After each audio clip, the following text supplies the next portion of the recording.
why word of mouth is quietly killing your architectural firm. If you're an architectural firm and you're relying 100% on referral business, you're not running a business, you're actually just waiting. And so I just want to go through exactly why I make this statement. Why exactly is word of mouth quietly killing your architectural firm?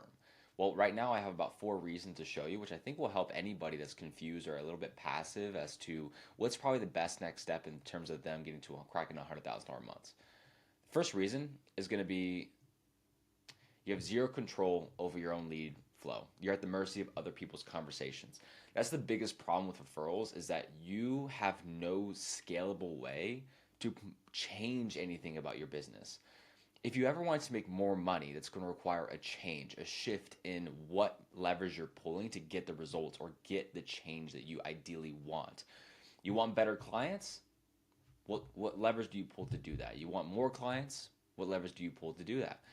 Let's say you want commercial projects instead of residential. What levers do you have to do that? Let's say that instead of going after $900,000 residential remodels, you want to go after, $2.5 million custom homes from scratch. What change has to happen for that to exist? Well, most often than not, your firm has no levers to do that on its own because all of your lead flow is completely reliant on other people's words, other people having conversations about you. And so what that does is it allows you to have zero control over the so-called business you call your firm. You have zero control whatsoever. And so if you ever wanted to crack 100K months, you'd either have to incentivize you'd have to incentivize your referrals to actually send you more referrals, or you have to go out and market yourself, get out in person, or do things like that. Which then again, if you're a firm that's doing like $60,000 a month, the last thing that you're doing is going out and marketing. Almost always you're in your day to day. You're fulfilling, you're designing, you're taking care of your employees, you're invoicing people. Like there really is no time for you to actually take care of that. And so that's why when your firm is 100% reliant on other people having conversations about you, don't be surprised when no really any progress are made or any growth is happening. That's not at fault of your referrals or the market or the economy. It's just by design. Okay.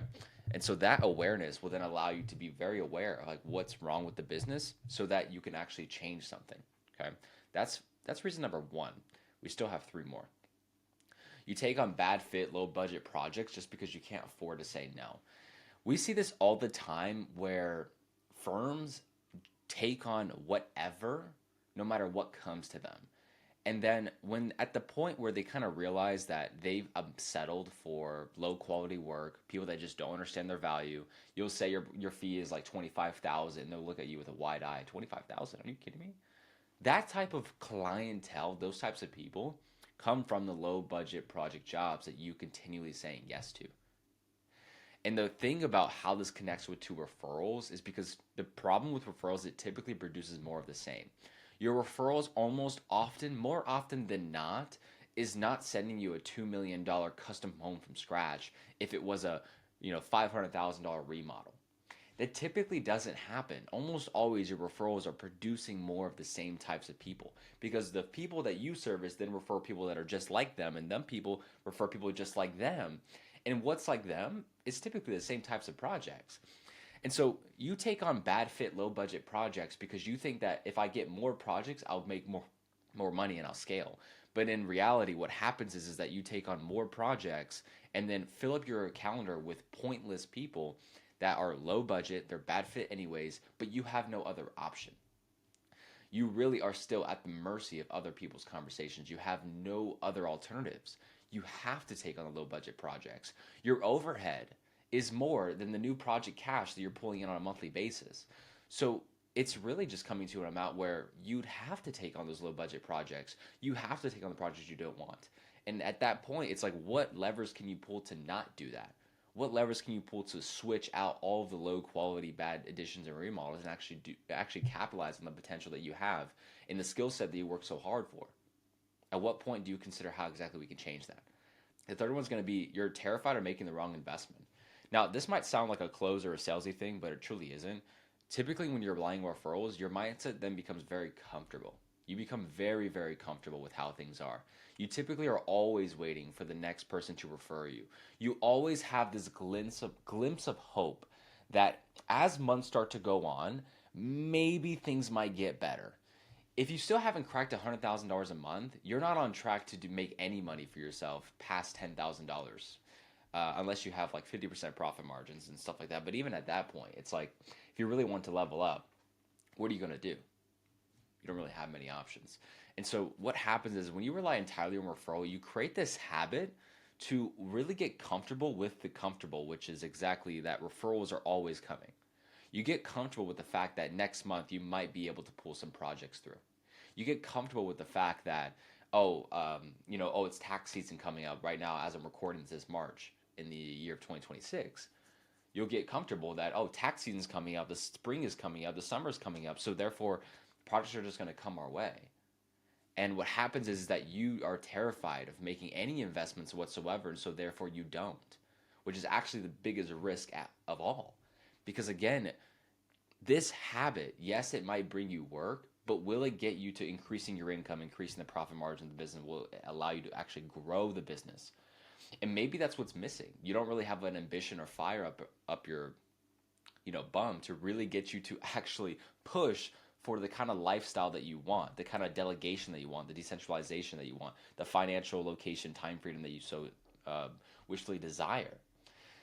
When you started your architectural business, I'm sure you wanted to have an impact in terms of the designs you're making, but I don't think you were going to do that for free, would you?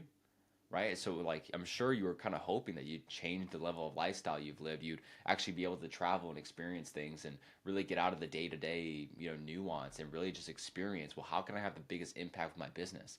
Like if that resonates with you, you need systems. You need to make investments, whether they're right or wrong. It's still good to know what not to do than what to do. It's still as important. And so when you get comfortable with the referrals that you really hope are going to come in the future, you're terrified of making the wrong investments. Okay. The last piece is going to be you have a blind spot. All right. When it comes to acquisition, until you admit that, nothing's going to change because you're so comfortable making the wrong investment. You're comfortable in your situation. You become blind to how the trajectory of falling off your firm is. Just to give you an example, we get this belief all the time. We survived 15 years without ads, as it's one of the biggest things that we do, right? So we survived 15 years without ads, but what you need to realize is that 16% of sales after 1 year without advertising or marketing or just getting your name out there in general is typically the losses you make. After 2 years, 25%. And if you put those numbers together over a 3 year or 2 year time span, you've already lost about 30-ish percentage. Okay, most brands are already underspending. They depress their ROI by a median 50%. But here's what no one says out loud: you didn't survive 15 years without ads. What truly happened was that your competitor also weren't running ads. But that world no longer exists. Most architectural firms are starting to up their marketing budgets percentage of revenue, at least from 2020 to 2024. Which means that most firms are actually starting to increase their budgets and get more active on the marketing front. And that means that they're changing and you're not. So if we look back at the numbers, like even when it comes to just outreach, getting yourself out there, the organic posts that you put out there, though it's down 16% from 2012. If you posted an Instagram post to 1,000 followers you had, which most firms don't even have that, fewer than 14 people will see it. And so what happens is that creates a massive, massive, massive gap where you have this blind spot thinking you get so caught up in the day-to-day, you get so caught up in like the fires that you're trying to put out that you really don't allow yourself to create any time for the things that are important, nor are you even aware about the things that are important. And so you really create this massive blind spot. And what happens is that your firm will suffer in time. The amount of people I've spoken with that have too much overhead. Like I spoke with a firm that does 2.5 million a year, but they don't bring on enough new projects to cover the overhead they already have. Now you might call that an inefficient business, but you'd be surprised of how common that is. And that might not even be you, or it might be you. But the point is that when you rely on referrals, you have zero control. You're taking on projects because you can't afford to say no. You have no other alternatives. You're terrified of making the wrong investment because you're so confused and you're so comfortable with where you're currently at. And you always hope that, projects typically come in the future, so I'll just bet on the future. And what happens is that you just settle for the same place that you're in already. And if you're stressed now, you'll be stressed then. And it's kind of like this ups and downs where you'll have the projects come in, But then when they stop to come in as well as the moment that you're in right now, when they stop coming in, then you fall off. You go back into that stressful position. And so it's like this ups and down, fast and a famine, feast and famine cycle where all of it's out of your control. The business is out of your control. You can't scale it, you can't grow it, you can't really pull any levers. The only thing you're going to do is hope and pray that the next lead comes through, the next project comes through. And if your lead volume or inquiries per month is less than like 5, you have a mass. Like, don't even like bring up the point of why am I not growing or I'm not making the money I want to be. It's really clear. If you had 5 inquiries in a month, 5 people reach out to you, and let's say you close 2 projects from that, that's great. That's a really good conversion ratio on 5 people. Take that 5 and turn it into 20. How much faster and closer do you think you'd crack that $100,000 month? Much faster. So I don't know why we're not doing that. And the reasons why we're not doing that is because we don't have the shift, the solution, which is infrastructure. That allows you to flip a switch and get people to raise their hand on demand, regardless of who the last client knew. Doesn't matter. And so what that looks like is actually something really cool, where it looks like something like this, where we're installing infrastructure from everything from lead generation to actually getting people to raise their hand and be like, hey, I have a project, to them being able to qualify and vet them on the front end and the back end, so that we'll be able to get very serious projects, very high intent. They're expecting a call from you. They know you're the guy they saw from Facebook, over $1 million in projects.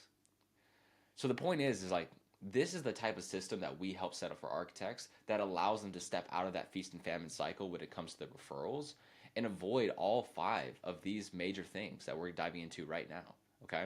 So if you want to avoid having no control, taking on bad fit of clients, being comfortable with where you're at and actually leveling up your income, your lifestyle, the freedoms that you have, the things that money will allow you to do, and you want to step out of that blind spot that you have in terms of your acquisition, where you think that 5 inquiries per month is okay, it's normal. It's not.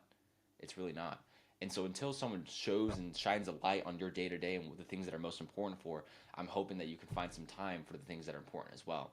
And so this is pretty much why referrals are not your best friend. And what you should be doing is trying to find the people or professional help that can allow to build the infrastructure that you don't have so that you can have the control. You can get high value projects, really over $100,000 in fee projects. You'll be scared at first about making the wrong investment, but once you actually realize that investment, you actually see the result. That's like that point where you actually feel more confident to do these investments more often, and you grow. Your income grows, your self-esteem grows, the status that you have as a successful architectural firm, that grows. And the people that you impact with your designs, the employees you impact with offering jobs and income to them and allowing them to exercise their skill sets, you have much more an impact when you run a business. So why are we settling for an unsuccessful or just an average, Joe Schmo of a 30, 40, 50, 60, even $70,000 firm? It's time to grow. It's time to scale. So I hope this message resonates overall. If you need any help in terms of actually growing your firm and actually installing the infrastructure that you don't have to get more projects at a higher budget fees, go ahead and reach out to us. Our website is revmax.com. And what's really cool about it is you can actually just go here, revmax.com, and then go to hit more info. And what happens is that you'll be able to basically phone call with our team. We can try to find some alignment in terms of how we can best help. Okay, pretty simple. With that said, best of luck. I'll see you guys on the other side. Ciao.